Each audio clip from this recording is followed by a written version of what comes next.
I'm 96 years old, and there's one thing I still can't make peace with. Not illness, not age, not loneliness, but a simple piece of knowledge that came too late, 20 years later than it should have. 3 years ago, a doctor said one sentence to me, and while he was talking, I was staring at his hands and thinking about Harold. About the way he used to stand at the kitchen sink, bent forward, not saying a word. I'll tell you what the doctor said, I promise I will. But first you need to understand something about the 20 years I spent beside a man who just endured. Harold never complained. It was just part of who he was. The same way some people are always late or always cold. He was simply someone who didn't say when something hurt. 30 years at the plant, up at 5 in the morning, not a single sick day for as long as I knew him. But his stomach always hurt, for as long as I can remember standing beside him. He'd sit down for breakfast, eat quietly, then push back his chair, walk to the sink, and stand there with both hands gripping the edge, head down, shoulders tight, and I already knew not to go over, not to ask, because he'd say, "I'm fine, Ruth," and it wouldn't be true, and we'd both know it. He just endured, every single day. The doctors gave him antibiotics, one course after another, and for a while things would get better, then worse than before, and they'd prescribe another course, and I didn't understand what was happening. I thought that was treatment. I thought that was how it was supposed to go. Harold lost weight year after year, and the list of foods he couldn't eat grew longer every season. First spicy food, then fried food, then raw vegetables, then almost everything. Our daughter Linda would come for Christmas and look at him with a certain expression, and I'd slip off to the kitchen on the pretense of making tea, just so I didn't have to see her face. Harold was 74 when he died. Internal bleeding, the paperwork said. Old age, everyone around us said. I nodded and believed them, because there was nothing else left to believe. The first months after the funeral, I lived on habit. I cooked for 2 out of muscle memory, then looked at the extra plate and stood there holding it for a long time before putting it back. Linda called every evening, and I could hear in her voice the same thing I used to see in her face at Christmas, only now that look was directed at me. My stomach hurt too. It had been hurting for a long time. I just hadn't paid much attention to my own pain, while Harold's was worse. Now I noticed. I had an explanation for everything, one by one, and each explanation seemed reasonable at the time. My stomach would cramp after breakfast. Well, of course, I was past 90. The stomach gets weaker. That made sense. I cut out spicy food, then fried food, then raw vegetables, and at some point I caught myself looking at my list of foods I couldn't eat and realizing it looked exactly like Harold's list in his last years. Only I wouldn't admit that to myself. I'd wake up at night with pain and lie there in the dark waiting for it to pass, telling myself, older people live like this. It's normal. It's age. After lunch, a heaviness would come over me so complete that I couldn't get up from the armchair. Not tiredness exactly. Something different, like something inside was running constantly and using up all the fuel, and nothing was left for me. Although no, wait, The trouble with my head started earlier than that. It started while Harold was still alive. I just wasn't paying attention. Words began disappearing. Not names, not dates, but ordinary everyday words. You'd stand there knowing exactly what you wanted to say, feeling the word right there nearby, and it wouldn't come. Linda noticed it once on the phone, went quiet for a moment, and in that silence I heard everything she didn't say out loud. Then one morning I stood at the bottom of my staircase. 8 steps, stairs I'd climbed thousands of times over 40 years. And I simply could not make myself take the first step, because my knees hurt so much I was already afraid of the pain before it came. That's when I got genuinely scared, not of the pain itself, but because I suddenly saw the whole picture at once. Stomach, exhaustion, my head, my joints, all of it getting worse, and I'd been calling it age, and it was something else entirely. Linda pushed for a full checkup. She has a way of insisting that's quiet, but doesn't move. She got that from Harold. The doctor was young and serious. He studied my results for a long time, then looked up and said, "Your gut is like an old house with leaking pipes. Everything that goes in flows where it shouldn't, and your body is fighting around the clock against what's seeping through." I didn't cry. I asked, "Did my husband have the same thing?" He paused, then said, "From what you're describing, it sounds very much like it." He just endured, every single day. And I sat in that office thinking not about myself, but about Harold at the sink. The doctor started explaining, and I honestly didn't follow all of it. Something about tiny living helpers inside me that I'd nearly run out of. That without them the walls of the gut start leaking, like an old roof, and through those leaks everything that shouldn't be there gets into the blood, and the body fights it without stopping, and that fight consumes everything, your energy, your mind, your joints, everything. I sat there thinking, 20 years, Harold, 20 years. I asked about the antibiotics they'd given Harold for so long. The doctor let out a breath that told me everything without words. Antibiotics kill indiscriminately, the harmful and the helpful alike, and the ones that survive come back stronger and more resistant, and the next course works less well, and on it goes, deeper every time.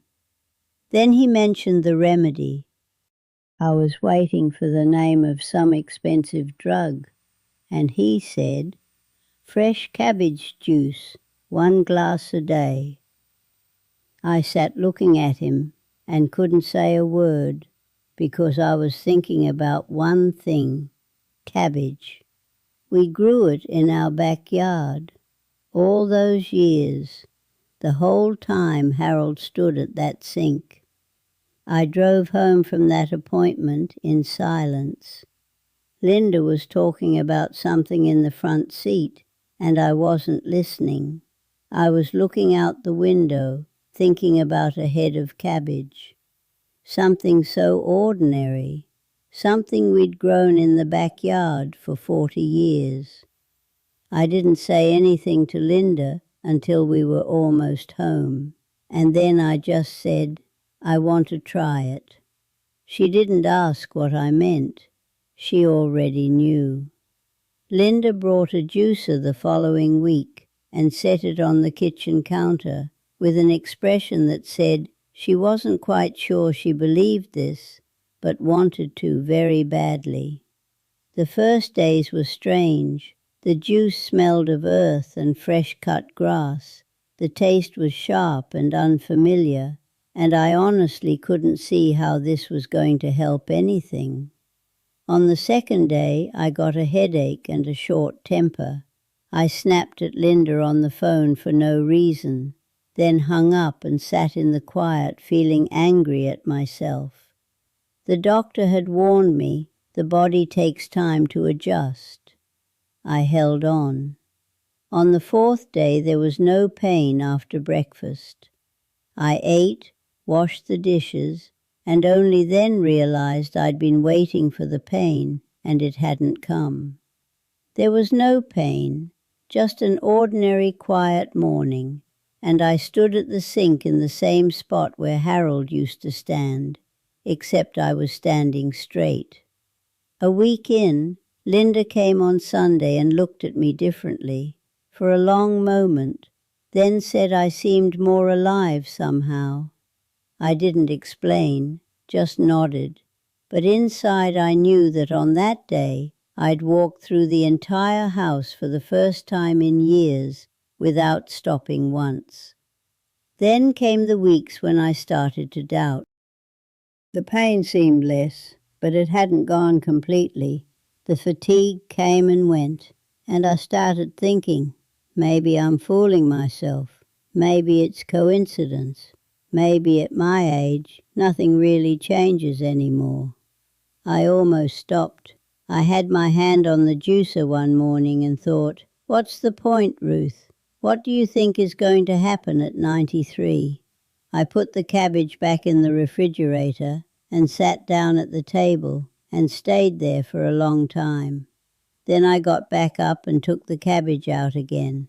At my next appointment, the doctor went through the results and explained carefully. He talked about things in the cabbage I'd never heard of, some kind of compound that helps the gut walls close up from the inside, something else that puts out the fire without breaking down your own defenses. I didn't catch all the names, but I watched his face, and his face said, "This is real." And then about a month in, I caught myself laughing, on the phone with Linda, just laughing at something small and silly, and afterward I thought, when did I last do that? Linda called the next evening and said carefully, like she was afraid to jinx it, "Mom, you haven't complained about your stomach once this whole month." I thought about it. She was right, not once. Then came the day at the apple tree. Linda was visiting, and we went out into the garden, and I suddenly realized I wasn't walking. I was running across the grass at 96 years old, and I made it to the apple tree at the far end of the yard and stopped and cried right there against the trunk, completely out of nowhere, because I thought of Harold and the fact that he would never feel this, not in those last years, not the way I was feeling it now. And I keep thinking about that. He just endured, every single day. 6 months in, the inflammation markers in my blood had dropped. My kidneys were working better, my blood pressure steadier. The doctor said he was surprised. I told him I wasn't any less surprised myself. At Thanksgiving, Linda made an apple pie, using the recipe I'd passed down to her 20 years ago. And she set a slice in front of me with a look that made it impossible to say no. Not because I was craving something sweet, but because that pie is us. It's memory. It's something that can't be put into words. The next morning the pain came back, quiet, familiar, like an old neighbour showing up unannounced. I called Linda and told her I'd slipped, and she was quiet for a second, then said simply, "Mum, just go back." And that was enough. I went back. And I finally understood that my job wasn't to be perfect. My job was to go back every time. He just endured every single day because he didn't know he didn't have to. I'm 96 now. I sleep through the night. I walk up my staircase without thinking about it. There hasn't been a single stomach pill in this house for a year and a half. Every morning I cut a head of cabbage, load it into the juicer, and while the juice is running, I look out the window at the garden and think about Harold, about the way he stood at the sink, about the way he used to say, "I'm fine, Ruth," about 20 years of pain, and about the cabbage that was growing in our garden the whole time. He just endured every single day, and he never had a chance because no one told him what I know now. Now I know, and I can't stay quiet. You're watching this and thinking, this isn't about me. I just get a little stomach ache sometimes, just some heaviness after meals, just tired, just my head, just my joints. That's exactly what I thought. That's exactly what Harold thought for 20 years, every morning at that sink. It's already happening inside you, right now. And you're calling it age or stress or just the way things are because nobody told you there was another explanation. Nobody told me either, for a very long time. I'm not going to tell you what to do. You're a grown person. But I'll tell you this. If someone had told me this 20 years ago, Harold might still be here. Maybe, I honestly don't know, and I've stopped trying to answer that. Fresh cabbage, a juicer, 1 glass in the morning. 3 days. Just try it. And if you slip, just go back. Not perfectly, but stubbornly. Harold deserved to know this. Every morning I cut that cabbage and I think about that. Every single morning. And that thought doesn't go anywhere, no matter how many years pass.